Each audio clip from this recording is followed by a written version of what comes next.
Nous vous saluons dans le nom de Jésus-Christ de Nazareth. Nous espérons que par la grâce de Dieu, vous allez bien, vous vous portez bien. Voilà, que vous avez passé une agréable semaine. Donc nous allons partager une parole du Seigneur dans le cadre de notre émission Œuvre du jour. Donc, déjà on va commencer par prier, pour remettre ces moments entre les mains du Seigneur, que le Seigneur puisse prendre le contrôle de toutes choses, qu'il puisse nous remplir de lui-même, de son esprit, afin que tout ce que nous dirons soit conduit par lui. Seigneur Dieu Père, merci Père pour ta grâce. Merci Père pour ton souffle de vie que tu nous donnes. Merci Père pour ton amour que tu ne cesses de renouveler dans nos vies, Yahweh Père. Car sans toi nous ne sommes rien. Sans toi nos vies n'ont pas de sens. Nos vies n'ont pas de valeur, Yahweh Père. Toi tu es digne, Yahweh Père, de recevoir l'honneur, la louange. Père Seigneur Père, tu es digne d'être loué, exalté, tu es digne d'être célébré, tu es digne Père Seigneur que nous te donnons tout notre amour, Yahweh Père. Tu es digne de recevoir la première place dans nos vies, car tu nous as démontré ton amour parfait, incontestable à la croix, Yahweh Père Seigneur Père, pour nous, Yahweh Père. Père Seigneur Père, tu t'es livré à la croix pour que nous sortons du mal, du péché, de tout ce qui ne te glorifie pas, Yahweh Père. Voilà pourquoi nous voulons te dire merci, Papa, pour tout ce que tu fais, Yahweh Père. Merci, Père, de prendre ce contrôle, le contrôle, Père, Seigneur Père, de ces instants, Yahweh Père. Merci, Père, de nous diriger, Père. Je te prie de toucher un cœur, de toucher une vie. Je te prie, Père, Seigneur Père, de nous transformer, de nous façonner, Yahweh Père, Seigneur Père, à ton image, Yahweh Père. Change nos vies, change nos caractères, change notre manière d'être, Père, Seigneur Père. Père Seigneur Père, façonne-nous, Yahweh Père, à ton image. Donne-nous, Père Seigneur Père, d'être comme toi, de te ressembler, de marcher dans tes voies, Yahweh Père. Merci Père pour ces instants que tu nous donnes de pouvoir partager la parole. Merci Père pour ton esprit qui se meut. Merci Père pour ta présence, Yahweh Père. Je te prie, Yahweh Père, conduis toutes choses dans le nom puissant de Jésus-Christ de Nazareth. Amen. Soyez bénis. Nous vous saluons encore dans le nom de Jésus-Christ, Yeshua Mashiach, notre Maître, notre seul et l'unique Sauveur. Aujourd'hui, nous allons partager la parole.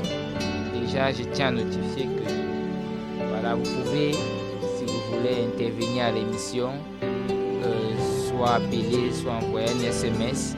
Vous pouvez le faire au numéro en direct. Au numéro 6 93 74 42 74. Je répète, 6 93 74 42 74, ou bien via WhatsApp au numéro 6 71 72 63 06. Je répète, 6 71 72 63 06.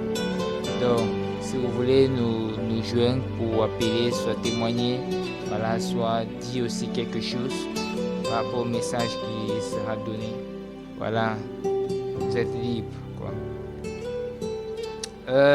par la grâce de Dieu, nous allons partager aujourd'hui sur la loisiveté, parce que c'est quelque chose qui font en sorte que beaucoup d'enfants du Seigneur se trouvent en fait dans certaines choses qui ne fallaient pas, juste parce qu'ils ont été oisifs, soit ils sont ancrés dans l'oisiveté, soit ils ont été oisifs pendant un certain temps, ne sachant pas quoi faire, et ils se sont trouvés dans des choses qui sont mis à pécher contre le Seigneur, se sont trouvés dans des choses qui ne glorifiaient pas le Seigneur. Et c'est donc sur ça qu'on va partager aujourd'hui. Et on verra donc les conséquences en même temps de l'oisiveté, où ça nous entraîne. Et maintenant aussi comment faire pour pouvoir en sortir de l'oisiveté, Voilà, pour ne pas s'y trouver dedans. Et pour ne pas se trouver en cas de péché. Parce que l'oisiveté a des conséquences. A énormément de conséquences. Voilà, donc déjà on va prendre ce passage du 1 Thessalonique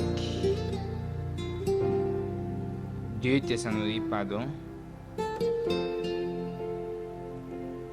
2 Thessalonique 3.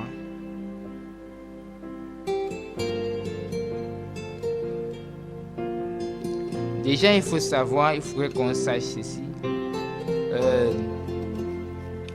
L'oisiveté, quand on est dans l'oisiveté, c'est parce qu'on est en cas de ne rien faire. C'est en fait ça l'oisiveté.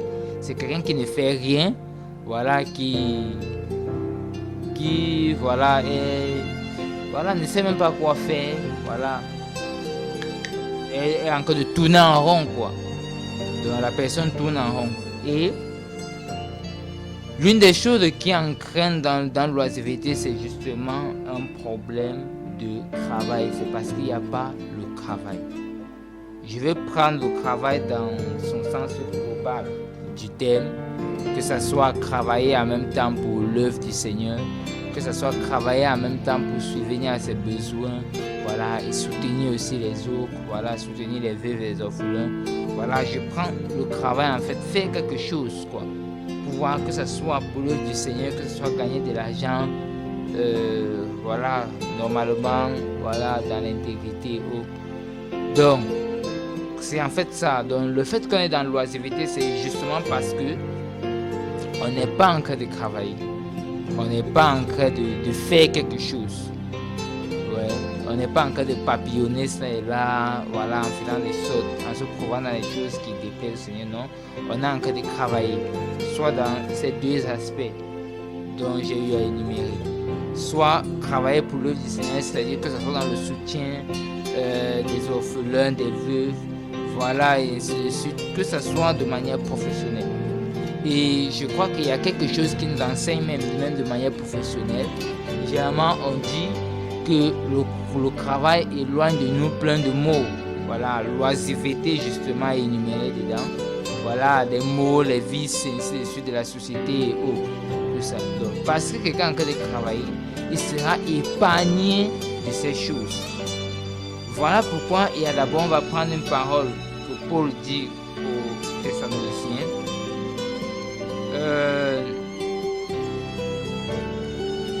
2 Thessaloniciens 3, verset 10, il précise ceci. Car aussi, lorsque nous étions avec vous, nous vous ordonnions ceci, que si quelqu'un ne veut pas travailler, qu'il ne mange non plus.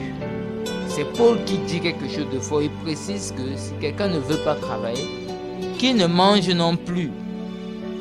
Donc, parce qu'il sait justement, pour pouvoir manger, il faudrait que tu travailles. Il faudrait que tu puisses faire quelque chose qui te donne de quoi manger justement. De voilà pourquoi il commence à dire quelque chose que si quelqu'un ne veut pas travailler, or justement, on arrive à une époque où des personnes, voilà, les jeunes généralement, voilà, ils ne veulent plus travailler, soi-disant se mettre quand même en plein dans le ministère et autres, tout ça. Mais non. Et pourtant, ces jeunes-là veulent se marier, voilà, veulent avoir les enfants et autres veulent construire des maisons et autres. Mais si toi-même tu ne fais pas quelque chose, quand on parle de travail ici, c'est même pas toujours être dans un bureau, voilà, avoir quelque chose qui tombera le mois, chaque mois et ainsi de suite. Non. Soit faire un business, quand on parle de travail, c'est en même temps englober un business. Soit une activité qui te donne même de l'argent par heure, par jour, ainsi de suite, par semaine. Ou bien le mois, voilà. Tout ça, ça dépend. Mais il y a un point essentiel, c'est que Paul insiste que si quelqu'un ne veut pas travailler, ça veut dire qu'il y avait des personnes qui ne voulaient pas travailler. Donc ils ont la possibilité, mais ils ne veulent pas aller travailler. Et sachant que ça leur plonge dans plein de choses, ils vont soi-disant dire qu'ils se mettent en plein dans le ministère. Et même le plein dans le ministère, là, on ne le verra pas. Parce que, voilà, ils ne seront pas véritablement en plein dans le ministère, quoi. Dont ils sont même en train de prôner, de dire. Mais dans ça, lorsqu'on voit, c'est que ce sont des personnes qui ont bien la capacité, mais ils ne veulent pas. Oh, mais pourquoi Paul attire cette attention, quoi? Il précise que quand nous apprenons au verset 11 qu'il y en a quelques-uns parmi vous qui marchaient dans le désordre, qui ne travaillaient pas, mais qui s'occupaient des choses insignifiantes. Ouais, il précise qu'ils s'occupaient des choses insignifiantes. Donc, on voit là clairement qu'il a donné cette interpellation justement parce que ils se sont mis à apprendre qu'il y a des personnes qui marchent dans le désordre. Qui se sont mis à marcher dans le désordre. Pourquoi? Justement parce qu'ils ne travaillaient pas. Parce qu'ils ne sont pas en train de faire quelque chose qui doit en même temps les occuper. Voilà, qui doit en même temps te donner même de changer d'air, de changer d'esprit. Qui doit te donner en fait de penser même à autre chose.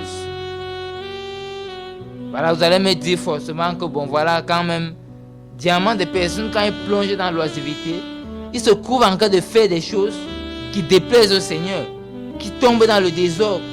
Voilà, on va voir quelqu'un, voilà, il est dans l'oisiveté, il ne fait rien. Il va se mettre à aller dans les réseaux sociaux, WhatsApp, voilà, il va voir du n'importe quoi. Voilà, l'esprit du Seigneur sera attristé et il pourra tomber, que ce soit même dans la masturbation, la convoitise et aurait plein de choses. Pourquoi? Parce que justement, il était en train de ne rien faire et automatiquement, comme on dit, la nature a horreur du vide. Il faut justement que ce vide-là soit comblé par quelque chose. Parce que la personne n'est en train de ne rien faire. La personne ne fait rien. La personne ne fait rien. Donc, voilà pourquoi automatiquement, il est poussé, il est entraîné, vers des choses qui ne glorifient pas le Seigneur. Il est poussé vers ces choses-là. Parce que il ne fait rien. Il est oisif. Il n'est pas en train de s'occuper, que ce soit par rapport même à la méditation, à la prière, ainsi de suite. Tout ça, si je ne suis pas en train de travailler, que je sois en train de prier, méditer, faire quelque chose en fait qui m'occupe, mais qui ne m'éloigne pas du Seigneur. Qui ne m'éloigne pas du Seigneur, parce que ce soit pour l'œuvre du Seigneur, que ce soit même par rapport à notre responsabilité de notre vie nous-mêmes, on en a plein de choses, que nous pouvons faire. On en a plein de choses. Donc, si déjà nous ne pouvons pas encore nous occuper de ces choses, de faire ces choses, ou bien nous nous plongeons dans l'oisiveté, en ne faisant rien du tout, on va se mettre à s'écarter des choses. Soit en disant entre guillemets qu'on est en train de se reposer. Soit entre guillemets qu'on est en train de se reposer. Non. La Bible nous dit déjà que Jésus-Christ est le Shabbat, est le repos. Donc ça veut dire qu'en Jésus, nous nous reposons. Déjà. Nous nous reposons dans le Seigneur Jésus. Le Seigneur Yeshua, nous nous reposons en lui. Parce que la Bible nous dit qu'il est le repos. De plus, il y a un passage fort qui me touche. Dans Luc 10, là-bas, verset 1, la Bible nous précise que le Seigneur en a envoyé ses disciples. Il a sélectionné 70 autres disciples. Et il précise qu'il les a envoyés devant sa face. Il les a envoyés en mission, mais devant sa face.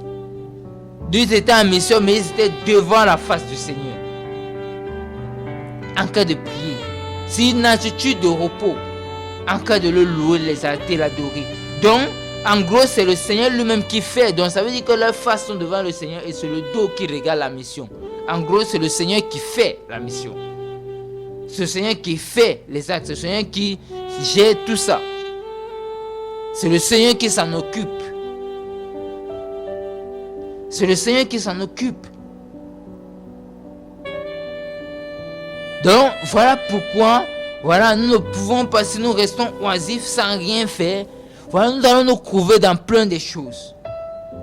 dans plein de choses qui vont nous sortir des voies du Seigneur, qui vont nous éloigner de sa présence. Et souvent c'est aussi facile, c'est aussi subtil.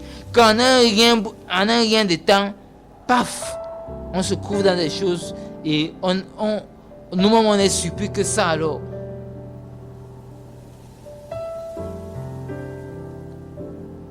Mais le Seigneur veut justement que nous puissions travailler pour ne pas se trouver dans des choses qui ne le glorifient pas,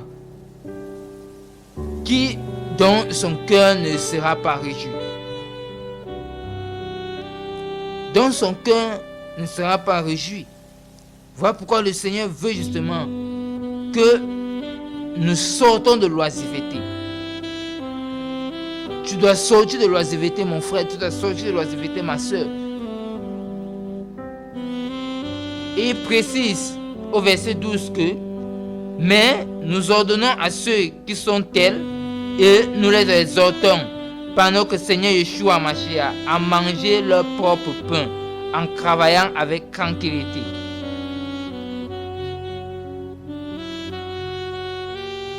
Donc voilà ce qui est précise. Voilà ce qui est précisé. Donc il veut justement que, voilà, parce que généralement quand tu ne travailles pas, c'est aussi facile que demain tu changes le message que le Seigneur t'a donné. Parce que justement il te manque de quoi manger. Parce que parfois quand tu finis la prédication et autres, voilà, tu es épuisé. Même de l'eau, tu n'as pas de quoi boire, de quoi apaiser ta soif. Parfois tu vas rentrer, voilà, tu n'auras pas de quoi manger. Parce que pour quelqu'un qui se dit qu'être en plein temps et que le Seigneur l'a mis en plein temps, voilà, qui ne met pas la pression sur les frères et sœurs, non. Que comme c'est le Seigneur qui l'a appelé, qu'il reste tranquille, que le Seigneur va aussi envoyer des oiseaux venir le nourrir. Qui ne mettent pas la pression sur les frères et sœurs, mais il doit savoir qu'il va finir de prêcher, il va devoir par exemple avoir soif. Et s'il s'amuse, demain il viendra changer le message. Il va modifier lui-même ce message-là. Parce que derrière, il va vouloir quelque chose pour combler son ventre, sa chair. Et pourtant, Paul dit quelque chose de fort quand on voit Paul bossait, Paul bossait énormément pour le Seigneur. Dans les prédications, ça et là, tout ça là.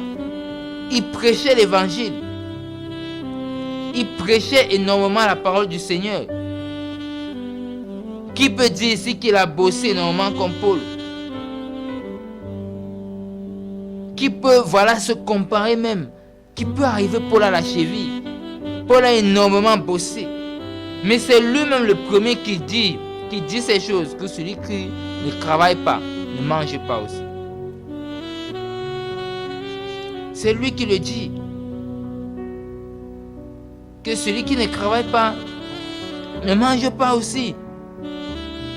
Et on peut voir quelque chose de fort, de l'exhortation que Paul, par exemple, donne, par exemple, aux Éphésiens, quand il quittait aux anciens d'Éphèse, dans Acte 20 là-bas. On va prendre ce passage, Acte 20.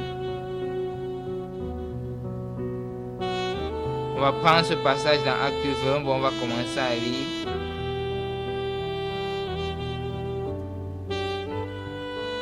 Parce que ces choses généralement sont dues quand des personnes se trouvent dans l'oisiveté. Parce que si je sais par exemple que bon voilà, je vais finir de faire telle chose, après je dois aller faire ça, après je dois aller faire ça, après je dois aller faire ça, après bon je vais devoir me reposer, et ainsi de suite. Je suis organisé de la sorte. Voilà, je ne peux pas me trouver dans des choses qui ne glorifient pas le Seigneur. Je ne peux pas me trouver en train de modifier la parole du Seigneur. Pour ma guise. Pour que les gens puissent maintenant combler mes besoins. Non. Je peux me trouver en cas de le faire. Non, non, non. L'oisiveté entraîne plein de choses. L'oisiveté entraîne plein de choses. On voit le conseil que Paul dit. On voit dans ça que Paul, c'était quelqu'un, malgré le temps que le ministère le prenait, il travaillait quand même. Il prenait le temps à travailler. il précise une chose, on va prendre le passage, on va commencer à lire même à partir du verset 26. Acte 20, verset 26. C'est pourquoi je vous témoigne aujourd'hui que je suis pur du sang de vous de tous, car je vous ai annoncé tout le conseil de l'Église sans en rien cacher. Prenant donc garde à vous-même et à tout le troupeau parmi lequel le Saint-Esprit vous a établi surveillant pour perdre l'assemblée d'Élohim qu'il a acquise au moyen de son propre sang. Quand je sais ceci, qu'après mon départ, il ancrera parmi vous des loups impitoyables qui n'épargneront pas le troupeau, et que d'entre vous-même s'élèvent des hommes qui diront des choses perverties pour entraîner des disciples auprès d'eux. C'est pourquoi veillez, vous souvenant que durant l'espace de 3 ans, je n'ai cessé nuit et jour d'avertir chacun de vous avec larmes. Et maintenant, frères, je vous remets à Elohim et à la parole de sa grâce, à celui qui est puissant pour achever de vous édifier et pour vous donner l'héritage avec tous les sanctifiés. Je n'ai désiré ni l'argent, ni l'or, ni l'habit de personne. Mais vous savez vous-même que pour mes besoins et pour ceux qui étaient avec moi, ces mains y ont servi. Waouh, ça c'est Paul qui le dit. Je vous ai montré en toutes choses que j'ai ainsi qu'il faut aider les faibles en travaillant dur et se rappelant les paroles du Seigneur Yeshua, parce que lui-même a dit qu'il y a plus de bénédictions à donner qu'à recevoir. Voilà ce que Paul se trouve en train de dire. Donc lui-même, il était en train de bosser. En plus de la prédication qu'il faisait, il se trouvait en train de travailler lui-même. Quand il travaillait aussi, c'était dans le but aussi de pouvoir aider son équipe, qu'ils étaient ensemble, de pouvoir aussi souvenir à leurs besoins. Parce que c'est ça l'optique aussi de père. Donc il ne pouvait pas se trouver dans l'oisiveté. Parce qu'après la prédication et autres, après le partage avec des frères et sœurs, de faire ce que le Seigneur l'a demandé de faire, voilà, il passait à autre chose. Il faisait autre chose. Parce qu'il faut savoir qu'on est humain et on a nos besoins. Tu es peut-être marié, peut-être ou bien demain tu vas te marier. Il va falloir louer la maison. Il va falloir s'occuper des enfants demain, il va falloir payer leur scolarité. Mais ce ne sont pas des frères que tu vas leur mettre la corde au cou pour le faire, non.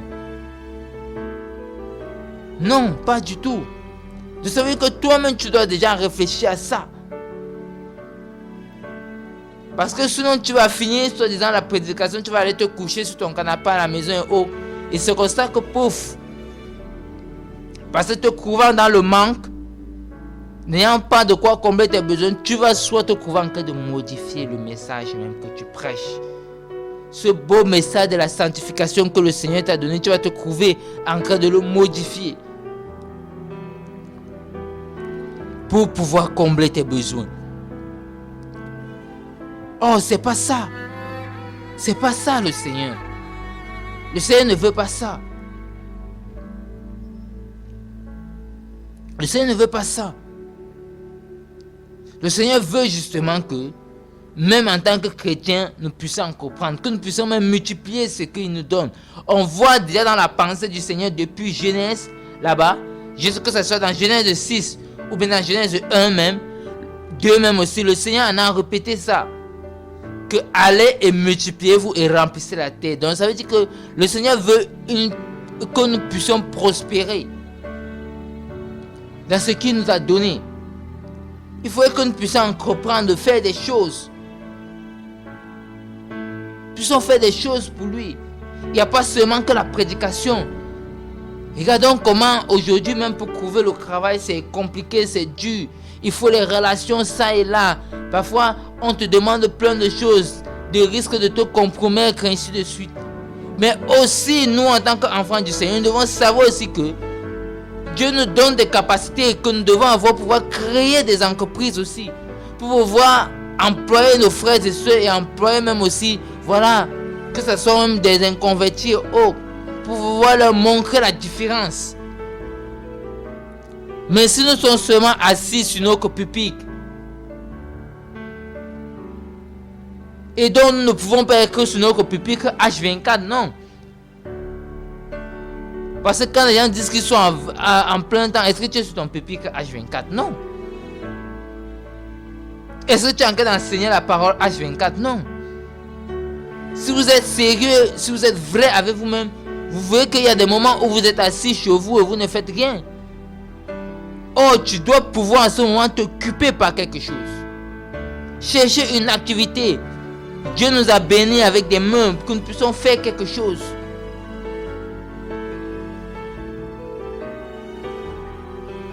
Sinon, on va se trouver dans plein de choses. Soit se trouvant que de changer de message, soit se trouvant que de pécher contre le Seigneur. Se trouver dans les réseaux sociaux, ça et là, dans des commentaires qu'il ne faut pas, le commérage. Et généralement, beaucoup de personnes qui sont dans les commérages, les dits et ça et là, c'est justement parce que ils sont oisifs. Ils n'ont rien à faire pour le Seigneur. Et même de manière professionnelle, ils n'ont rien à comprendre. Ils sont comme en train de tourner en rond, ils ne savent même pas qu'est-ce qu'ils font. Ou bien même parfois les choses qu'ils sont en train de faire, ils le font juste comme ça. Parce qu'on a aussi dit que voilà, il faut faire ça. Qu'il faut faire ça. Mais pourtant, ce n'est pas ça dans la pensée de Yahweh. Dieu ne veut pas que nous soyons oisifs. On va prendre un passage là-bas dans Jacques 1.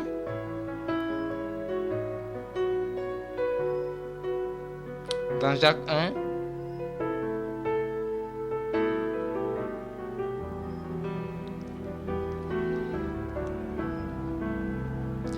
Jacques 1, verset 26, on dit: si quelqu'un parmi vous pense être dans l'adoration d'Élohim, sans brider sa langue, mais séduit son cœur, sa religion est vaine.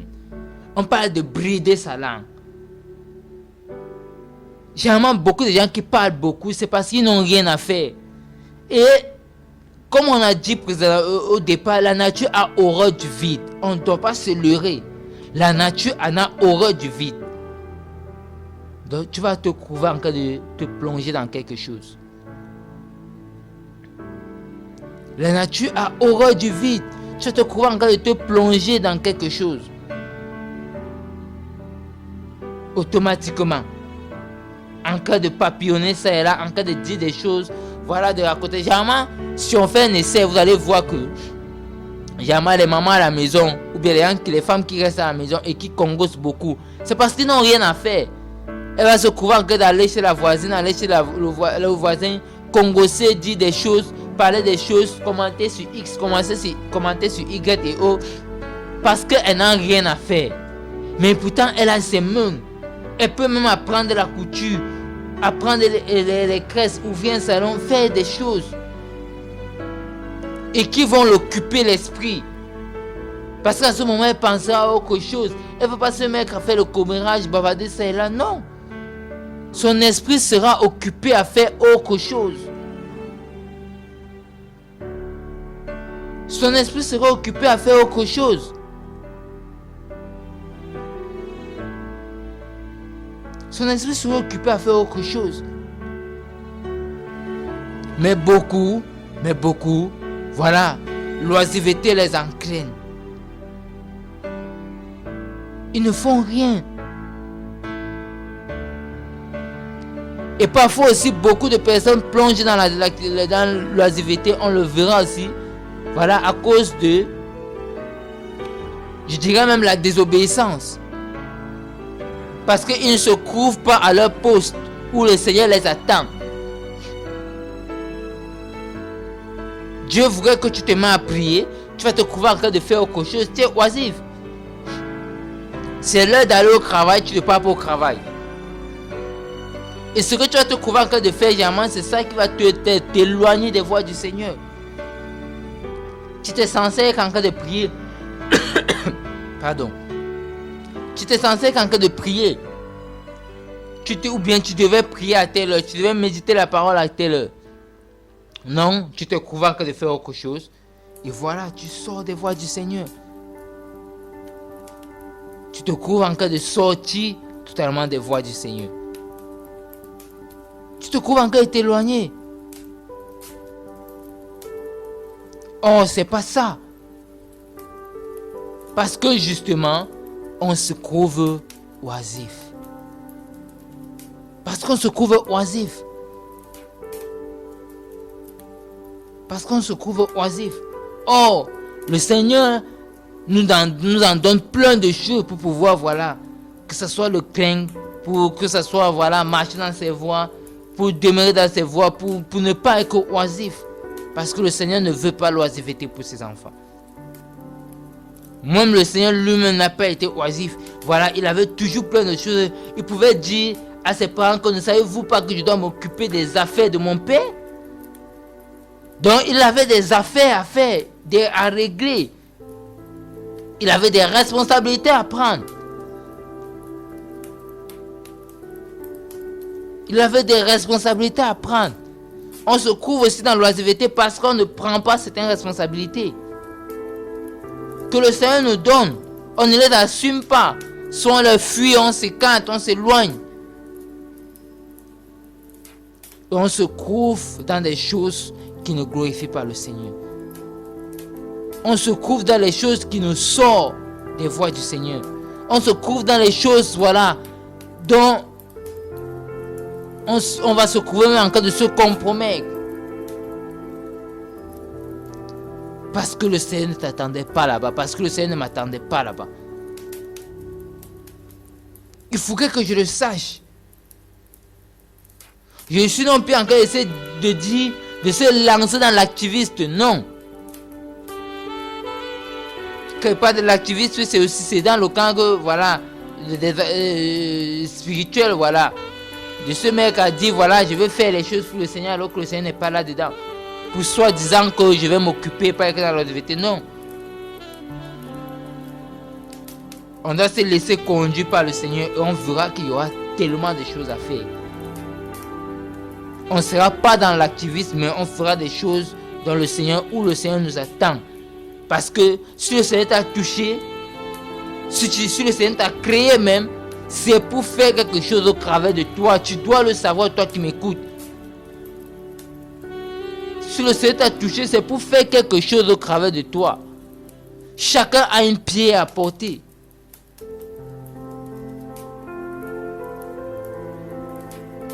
Si le Seigneur t'a créé, c'est pour un but. Alors tu dois pouvoir ancrer dans le but pour lequel le Seigneur t'a créé. Et ça te sortira de l'oisiveté. Tu ne vas pas te courir en cas de papillonner ça et là, de courir ça et là. Non. Tu feras simplement ce que le Seigneur te demande de faire. Pas à pas. Sans tenir compte des dits des hommes, des pensées des hommes. Sans tenir compte de ce que les autres pourront comment les autres pourront réagir. Non. Tu ancreras simplement dans la pensée de Yahweh. Tu ancreras simplement dans la pensée de Yahweh. Et on verra aussi que, voilà, il y a plein de choses, voilà, qui ont sorti des personnes. Voilà, parce que justement, le Seigneur les attendait quelque part, mais ils s'en ont éloigné. On connaît bien cette histoire avec le roi David. On va prendre ce passage dans...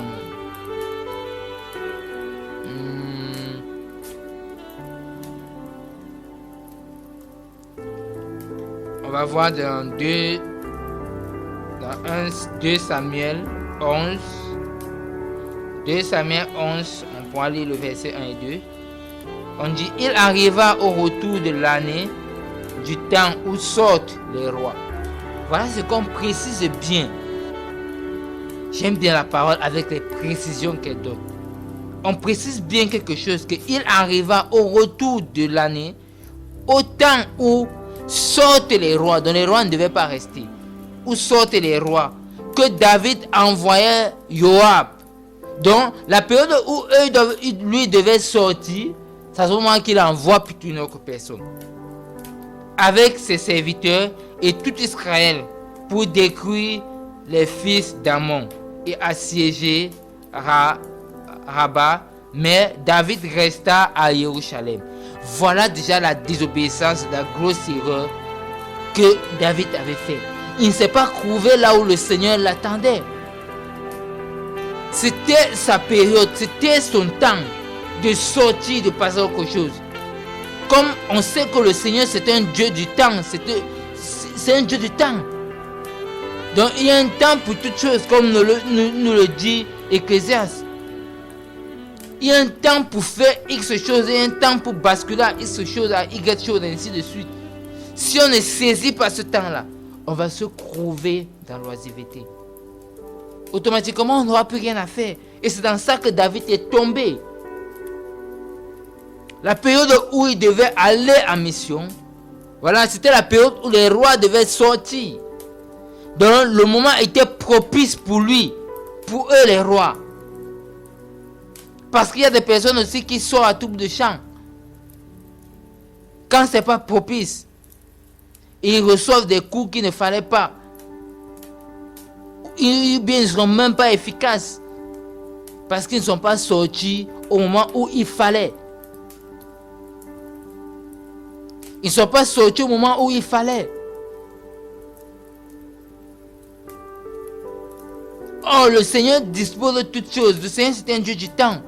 Il y a un temps pour toutes choses. Quand le Seigneur ouvre une porte, il crée une brèche par rapport à quelque chose, on doit pouvoir le saisir dans l'esprit et ancrer dans cette brèche-là. Que le Seigneur crée, que le Seigneur dispose. Si ce n'est pas le cas, voilà, on va sortir. On va se trouver dans l'oisiveté. Je tiens à rappeler que vous pouvez appeler, voilà, au numéro, ou bien laisser un message au numéro, en direct au numéro 693 74 72 42. Je répète, 693 74 42 74. Je répète, 693 74 42 74. Ou bien via WhatsApp au numéro 671 72 63 06. Je répète, 671 72 63 06. Donc, on continue. Voilà, on précise que David était censé aller en mission. Il était censé sortir. Mais il est plutôt resté. Il n'a pas bougé. Il a délégué une autre personne plutôt à sa place. Ça, c'était l'erreur fatale. Et il faut savoir que le diable nous connaît. Il rôde, comme la Bible dit, pour juste pouvoir te racler, pour pouvoir t'abattre. Il attend un moment de faille. Tu n'es pas censé te trouver dans telle posture.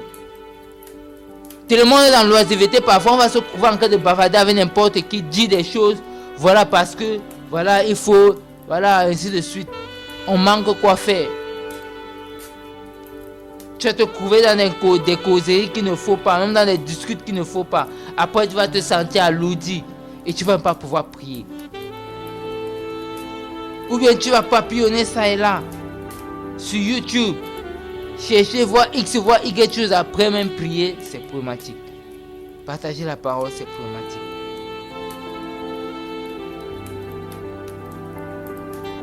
Pourquoi? Parce que le Seigneur t'attendait peut-être à aller plutôt prier.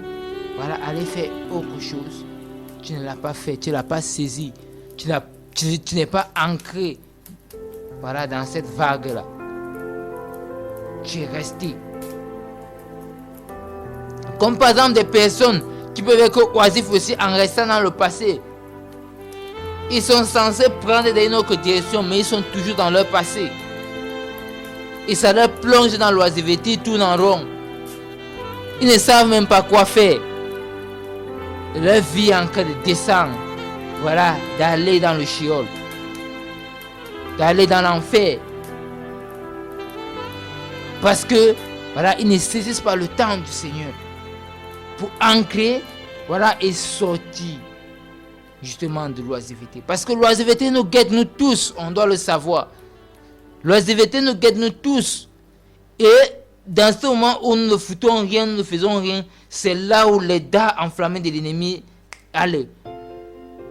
Parce que lorsque tu es dans ce que le Seigneur attend de toi, lorsque le Seigneur t'attend, tu es enveloppé, tu es gardé. Il y a une nuée qui t'enveloppe. Il y a la présence de Dieu qui t'enveloppe. Parce que c'est là où le Seigneur t'attend, son cœur est réjoui.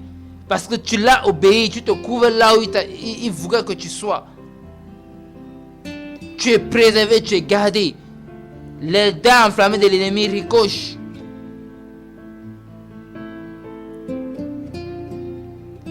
Mais l'ennemi attend que tu désobéis au Seigneur, que tu te couvres là où il ne fallait pas. Voilà, pour te flécher maintenant, pour t'envoyer des pensées. Tu vois là, tu peux faire ceci. Voilà, tu peux faire ça. Tu peux marcher comme ceci. Voilà, avance un peu comme ceci. Contemple ton jardin un peu. Va, tu circules de ce côté. Va, tu fais ceci. Oh, regarde ton téléphone. Depuis, tu ne connais même pas tous les paramètres de ton téléphone. Fouille un peu, voilà. Tu vas te couver dans des choses. Voilà. Et tu vas te couver dans des choses qu'il ne faut pas. Tu vas te couver dans des choses qu'il ne faut pas. Et tu vas te trouver même en cas de péché contre le Seigneur. Oh, c'est pas ça ce que le Seigneur veut. C'est pas ça ce que le Seigneur attend. C'est pas ça ce que le Seigneur désire. On va continuer la lecture verset 2. On dit, et il arriva au temps du soir que David s'étant levé de sa couche et se promenant sur le toit de la maison royale, aperçut du toit une femme qui se baignait. Cette femme était très belle de figure. David a envoyé demander qui était cette femme. Et on lui dit, n'est-ce pas Bathsheba, fille d'Eliam, femme d'Orichia, le Héthien. Vous voyez que voilà là où David, donc il était déjà plongé. On va voir que tout ce qui va suivre là, David était déjà plongé. On précise qu'il était en train de dormir. Donc il était déjà fatigué même du sommeil. Voilà pourquoi même Salomon pouvait dire dans Proverbe là-bas que un peu de sommeil, un peu d'assoupissement, et alors ta pauvreté arrivera. Cette pauvreté dont tu fais allusion, c'est en même temps une pauvreté matérielle, mais aussi une pauvreté spirituelle. Tu sortiras des voies du Seigneur. On voit qu'il était tombé dans l'assoupissement, il était dans le sommeil qui représentait la mort parce qu'il ne s'est pas cloué là où le Seigneur l'attendait.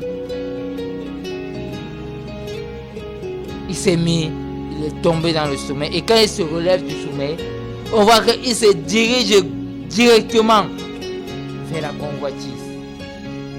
Et dès que la convoitise a été amorcée, voilà, le péché a été commis. A été, voilà, l'impudicité a donné la suite.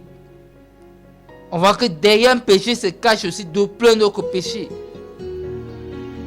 À cause d'une désobéissance, ça te couvre, ça t'engraine dans plein de choses.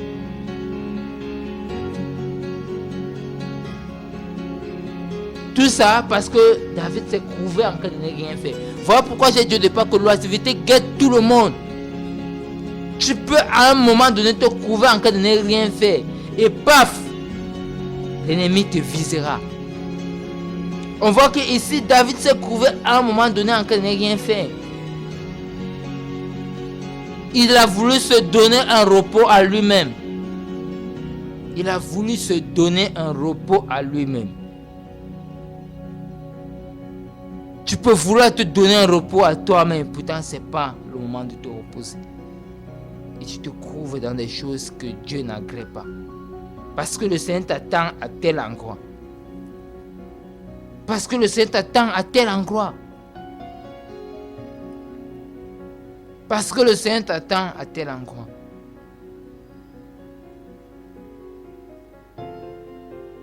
L'oisiveté est quelque chose qui entraîne énormément d'enfants du Seigneur. L'oisiveté est quelque chose qui nous éloigne. Voilà pourquoi nous devons sortir. Nous devons sortir de ces choses. Chercher déjà aussi à s'occuper, à travailler. voilà, entreprendre pour le Seigneur, sachant que ce qu'on fait, ce n'est pas seulement pour nous-mêmes, c'est en même temps pour les autres aussi, pour soutenir les autres, pour bénir les affligés, les orphelins, les veuves, pour les soutenir aussi. On a besoin d'entreprendre, de faire des choses. On a besoin aussi d'être constamment dans une vie de prière, de méditation de la parole. Pour nous sortir de ces choses. Parce que constamment quand tu es dans une vie de prière, de méditation de la parole, tu reçois certaines directives du Seigneur. Tu vois le Seigneur te dépouiller, t'éclairer, t'interpeller et ainsi de suite. On voit là David était déjà dans le sommeil. Dans le sommeil. Et paf! L'ennemi l'a visé. Et une fois l'ennemi l'a visé. Une fois l'ennemi l'a visé. Je prie que ça ne soit pas notre partage dans le nom de Yeshua, de Jésus-Christ de Nazareth. Je prie que ça ne soit pas notre partage. Je prie qu'à chaque moment nous nous battons corps et âme pour toujours chercher à se trouver là où Dieu nous attend. Là où le Seigneur Jésus-Christ nous attend.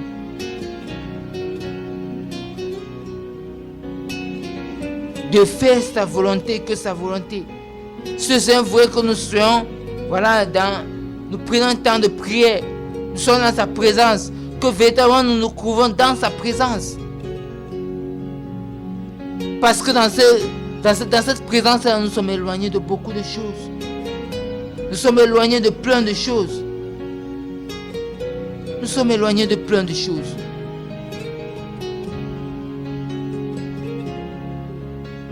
On voit aussi un des éléments, c'est généralement beaucoup d'enfants du Seigneur se trouvent dans l'oisiveté à cause du manque de discernement et à cause aussi de la désobéissance.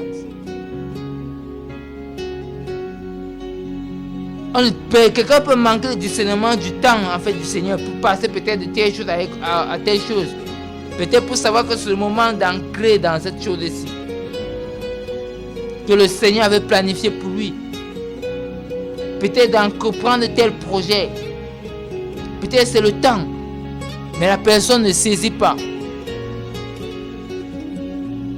Ou bien aussi ça peut être que la désobéissance. Le Seigneur t'a déjà dit par exemple que tu dois faire telle chose. Tu dois aller faire telle chose. Et depuis tu tournes en rond. Tu ne te trouves pas encore de faire la chose. Tu te trouves encore de tourner, et ainsi de suite. Et tu te trouves dans l'oisiveté. Et automatiquement, l'ennemi va t'atteindre. Parce que tu es exposé en fait à l'ennemi.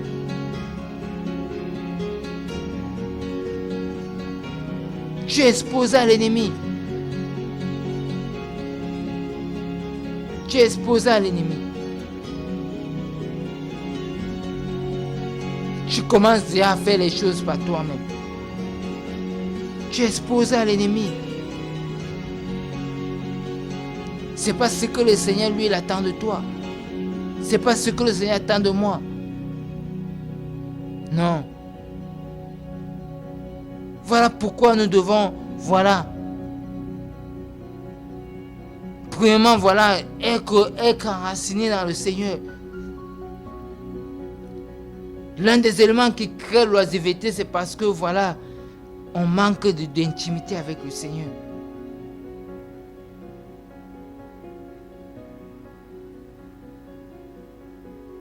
Le moment qui nous trouve à se trouver dans les endroits où le Seigneur nous attend, c'est parce que on a raté un moment donné, on n'est plus dans la présence du Seigneur. On n'est plus en train de mener une vie de prière et de jeûne, de méditation de sa parole. Quand ça commence à se stopper, on est exposé à plein de choses. Quand la vie de prière déjà est stoppée, la vie de méditation de la parole est stoppée, on commence à ancrer, à sortir. Parce que, j'ai besoin, de savoir ce que le Seigneur dit dans sa parole, pour savoir comment m'en tenir, comment marcher, comment me conduire, comment me comporter.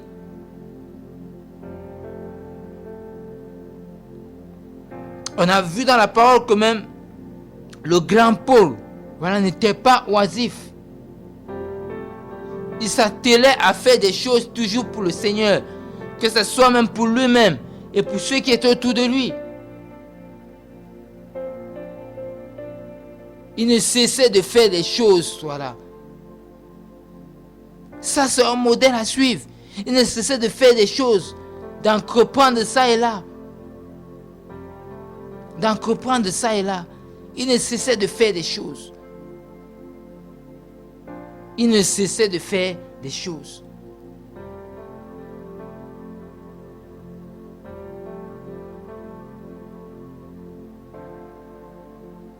Voilà pourquoi nous devons sortir, parce que l'oisiveté en égare beaucoup. Si on est sincère avec le Seigneur, on va voir que la plupart du temps, il y a même certaines choses que nous sommes trouvés dedans parce que nous sommes trouvés en cas d'être oisifs. En cas d'être oisif. Tout noyer ça et là, cherchant quoi faire. En cas d'être oisif. Et l'ennemi s'est servi de ce temps-là pour nous fléchir, pour nous envoyer des pensées. Et on va se trouver dans les réseaux sociaux, voilà, en train de regarder des choses, voilà, à tomber sur des choses, voilà, qui nous polluent l'esprit. Qui nous polluent l'esprit. Quand on voit un peu comment le Seigneur était, on voit qu'il était, voilà, il était organisé. Après, précédant la parole, il passait toute la nuit en train de prier. Le matin, quand il s'est levé, voilà, il pouvait même dire que le Fils de l'homme n'a pas où mettre la tête. C'était un moyen de dire que voilà, il travaillait ça et là. Il devait s'occuper des choses de son Père. Il travaillait ça et là, il devait faire X choses, ainsi de suite, tout ça là. Ça épargne de beaucoup de choses. Ça épargne de beaucoup. J'ai dit, même la nature nous enseigne. Jamais on le dit que le travail est loin de nous, plein de vices. Le travail nous éloigne de plein de choses. Et c'est même un constat que nous pouvons faire.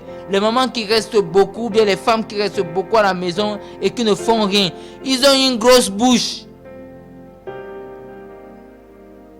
Ils ont une bouche qui bavarde beaucoup. Le Congo, ça, le commérage, ça et là, monter, descend. Ils sont toujours remplis de plaintes. Et ils en demandent beaucoup. Si on fait ce constat, on va voir. Parce qu'ils sont oisifs.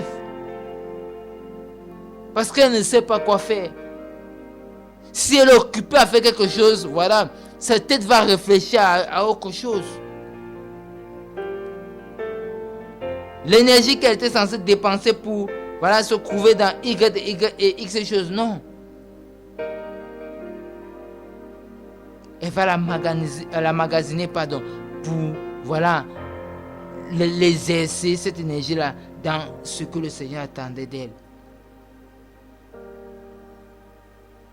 Entreprendre pour peut-être son foyer, pour sa maison, pour elle-même.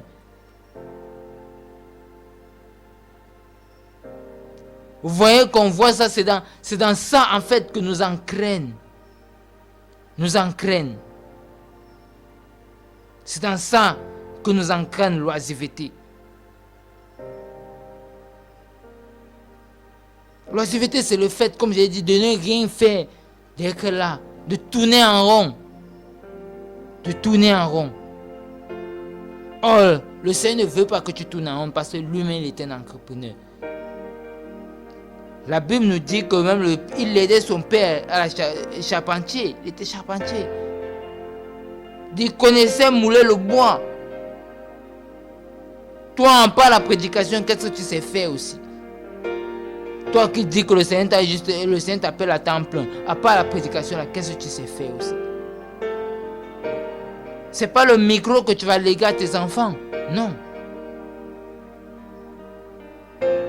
Qu'est-ce que tu sais faire aussi? Qu'est-ce que tu sais faire aussi?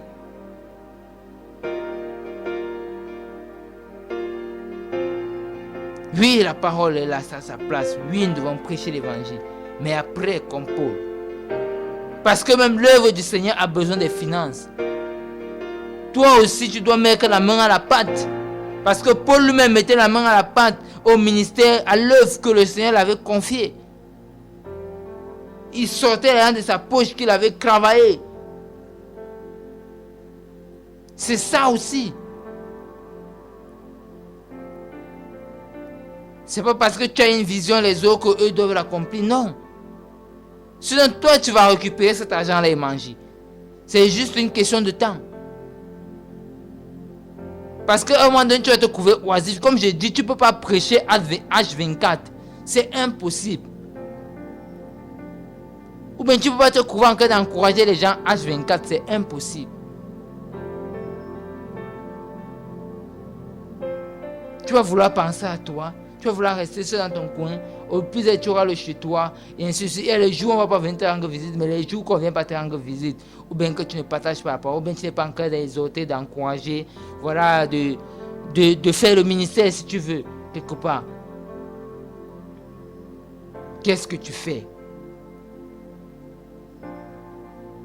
Qu'est-ce que tu fais?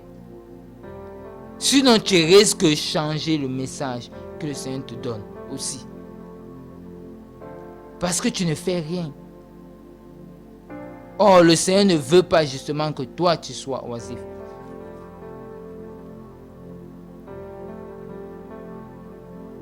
On voit celui-même qui a reçu les 10 talents, parmi la parabole des talents. Merci Seigneur. Celui qui a reçu un seul talent là, il était oisif. Il s'est trouvé en train de ne rien faire avec le don, la grâce qu'il avait. Il est parti garder ça stocké quelque part. Il s'est trouvé en train de faire autre chose. Ouais. Alors que tu as quelque chose, il faudrait le fructifier. Comme je disais, le Seigneur nous a créé, tout un chacun, il nous a donné quelque chose, des capacités. Donc, capacités, il nous les a données. Quand on reçoit le Seigneur Jésus-Christ, le Seigneur ne nous laisse pas oisifs, le Seigneur ne nous laisse pas comme ça. Il nous donne des capacités. Alors c'est à nous de pouvoir entreprendre avec ces capacités.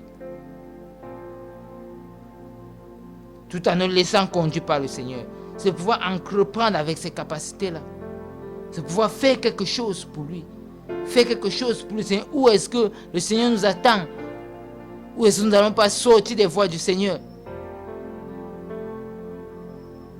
Est-ce que nous n'allons pas sortir des voies du Seigneur?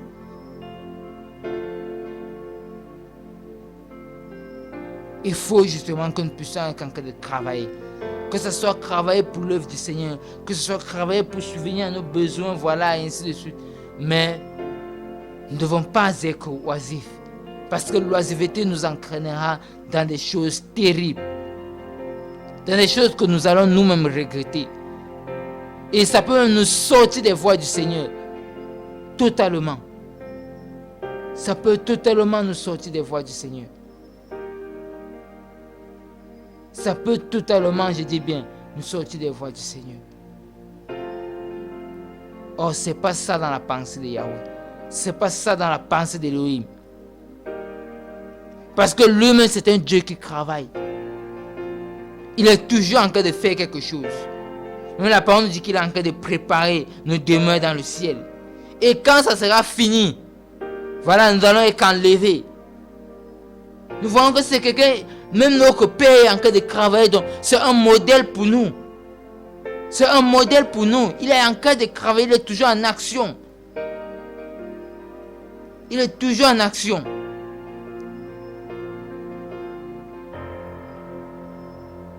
Il est en train de préparer derrière les choses pour la venue des fils et des filles d'Élohim, de Dieu, qui ont gardé sa parole, qui ont demeuré dans la sainteté, dans la crainte de Yahweh. Il est en train de préparer les choses. Il travaille, mon frère. Il fait des choses. Qu'en est-il de toi? Qu'en est-il de moi?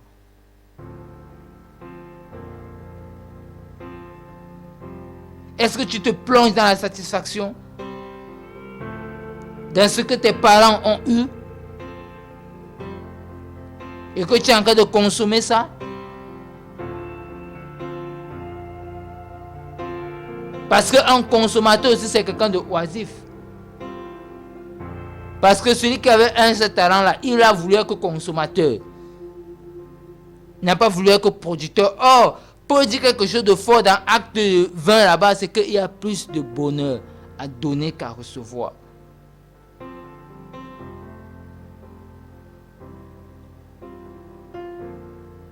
Il y a plus de bonheur qu'à donner qu'à recevoir. Il y a plus de bonheur à donner qu'à recevoir.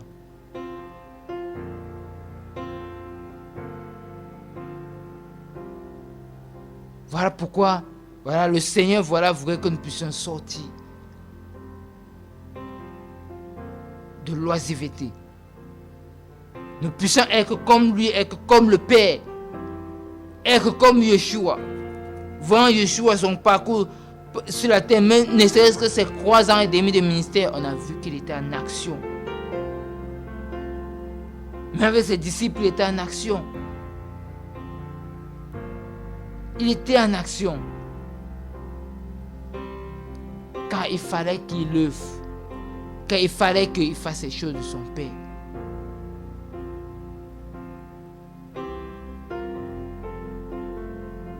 Il fallait qu'il fasse les choses de son Père.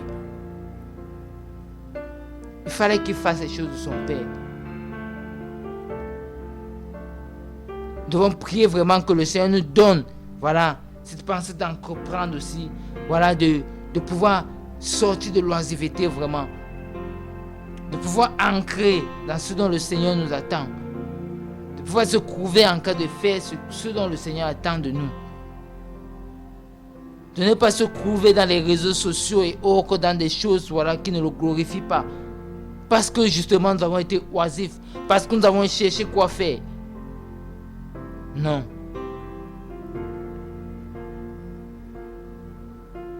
Non. Nous allons vraiment prier que le Seigneur vraiment puisse nous faire grâce. Que qu'il nous donne vraiment de pouvoir s'occuper, pouvoir s'éloigner de ces choses dont on a fait part. Parce que ça nous éloigne aussi.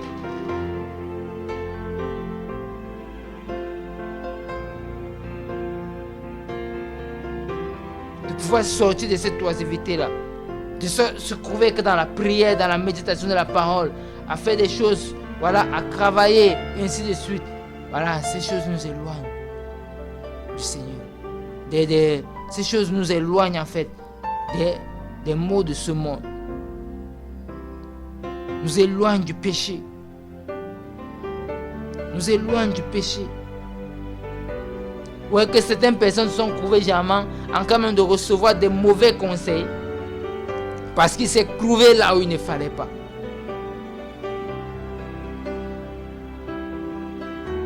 Cherchant à être comblé par quelque chose ou quoi que ce soit,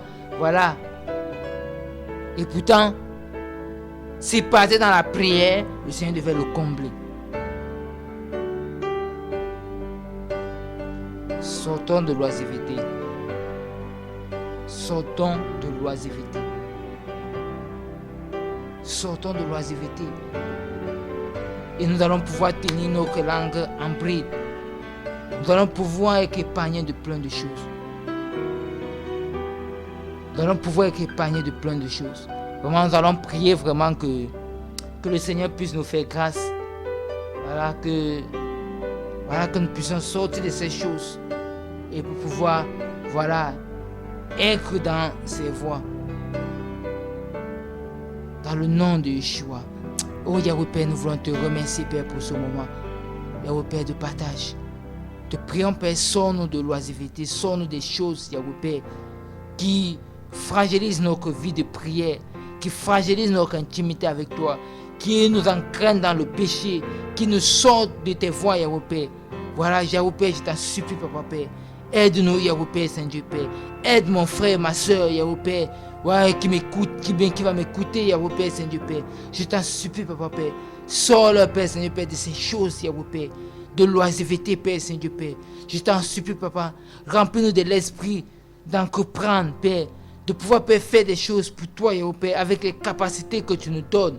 Yahweh, Père, je t'en supplie, de ne pas chercher à se faire voir, non, mais juste à être dans ce dont toi tu nous attends, à ancrer dans le temps des choses que tu accomplis au travers de nous, à saisir le temps de toutes choses dans nos vies, Père, et à ancrer dans ce temps-là. Père, je t'en supplie, Père. Aide-nous, Yahweh, Père. Fais-nous du bien, Yahweh, Père. Je t'en supplie, soutiens-nous, Père. Tu vois comment l'ennemi, Yahweh, Père, dans ce temps de la fin, nous donne plusieurs formes de distraction et qui plonge dans l'oisiveté à faire des choses, voilà, qui nous sortent des voies du Seigneur. Mais donne-nous ton discernement, donne-nous ta fermeté, donne-nous d'être, Père, les Daniel modernes dans cette fermeté, Yahweh, Père, Saint-Dieu, Père. Je t'en supplie, Père, pour demeurer dans tes voies, Yahweh, Père. Pour ne pas être oisif, Yahweh, Père. Je t'en supplie, Père. Aide-nous, Yahweh, Père. Aide-nous, Seigneur, Père. Papa, aide-nous, Yahweh, Père. Nous t'en supplions, Yahweh, Père. Tu es notre tout, Yahweh, Père. Tu es notre tout, Yahweh, Père. Merci, Père, pour tout, Yahweh, Père. Merci, Père, pour tout, Seigneur, Père. Merci, Père, pour tout ce que tu fais. Ah, Yahweh, Père. Oh, Yahweh, Père, tu es bon. Nul ne peut te ressembler. Ah, Jésus, merci, Père. Merci, Jésus, Père. Souviens-toi de tes enfants ce temps de la fin. Souviens-toi. Souviens-toi, Elohim.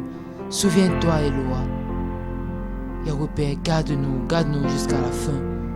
Pouvoir achever la course, Yahweh, Père. Pouvoir achever la course, Père. Oh, Yeshua. Oh, Yahweh. Yahweh. Yahweh. Yahweh. Oh, Père, merci, Père. Merci, Père, Yahweh, Père, pour tout. Merci, Père, pour ta parole, Yahweh, Père. Merci, Père, de visiter un auditeur, une personne qui va nous écouter. Merci, Père, de poser ta main sur lui, Père. Yahweh, Père, merci, Père, de sortir, Père, Seigneur, Père, des choses qui ne te glorifient pas, Père. De donner, Père, de marcher, d'ancrer dans le temps des choses dont tu as planifié pour lui, dans le nom de Yeshua, Père, dans le nom de Jésus-Christ de Nazareth, Papa. Je t'en supplie, Papa, Père. Je t'en supplie, Père. Sors de l'oisiveté, la jeunesse. Sors de l'oisiveté. Des réseaux sociaux, ça et là, qui nous éloignent de ta présence, Yahweh, Père, qui tue nos vies de prière, Yahweh, Père, de méditation de ta parole, Yahweh, Père. Sors la jeunesse dans ces choses, Père. Dans le nom de Jésus, Père. Dans le nom de Jésus, Père. Merci, Père, pour tout. Merci, Père, pour ta parole. Merci, Yahweh, Père. Merci, Père. Merci, Jésus, Père. Ah, soyez bénis dans le nom de Jésus, dans le nom de Jésus-Christ de Nazareth. Voilà, nous bénissons le Seigneur pour sa parole. Voilà, nous vous donnons rendez-vous demain dimanche, voilà, à partir de 15h et tous les samedis à partir de 18h. Voilà, restez bénis, restez connectés sur la radio Vie en Christ. Voilà, que le Seigneur se souvienne de vous, se souvienne de chacun d'entre vous. Que le Seigneur vous garde, voilà, restez connectés, voilà, pour les prochaines émissions qui vont suivre. Soyez bénis dans le nom de Jésus.